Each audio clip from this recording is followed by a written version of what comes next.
Hi, this is Rob Jordan for Equestrian Clinics. And we're here today with Herb Sambol. Herb, how are you? I'm extremely well, thank you. How are you? Very well, thank you. Good. So I heard a funny thing today that you've only been riding for 4 years. Yeah, this has been my 4th year down in Wellington. I started quite late, but I've been having a good time at it, and it's become a kind of a full-time hobby for me, so I'm having a lot of fun with it. What division are you riding in? I'm doing the modified jumpers, as well as the Masters division, otherwise known as the Seniors division, but it's now called the Masters. They upgraded the name. It feels much better saying that, doesn't it? The women lobbied hard for that name change. So. Exactly. So what sort of inspiration can you give to people about starting riding later in life? I mean, well, I think if it just goes to show that it's never too late. I mean, I did have the benefit of riding for a few years as a kid, so it wasn't the first time I'd ever been on a horse, but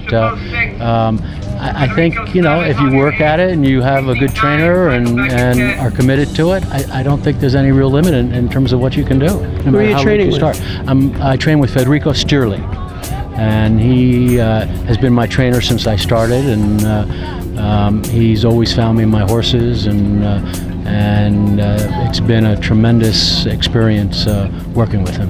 He's kind of an inspiration for me. So when you first started jumping fences, did you think to yourself, okay, this is as good as it gets?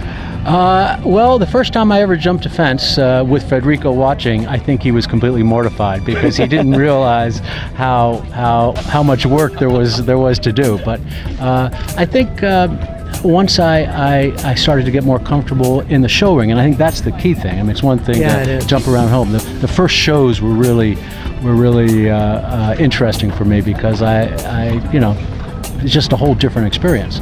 And then, you know, more recently it's become more comfortable, and I've gone into the ring with a more competitive kind of attitude, and I'm very ambitious about what I'm doing. I want to do more, and so we'll see. You know? It's a great thing. It's a great sport. It's a great community of people, and in the end, I mean, you got to love those horses. So yeah, that's the common thread through all of this. It is indeed. Well, you're actually an inspiration. Well, thank you very much. It's very nice to have met you. Appreciate your speaking with me. So. Great. This is Rob Jordan for Equestrian Clinics.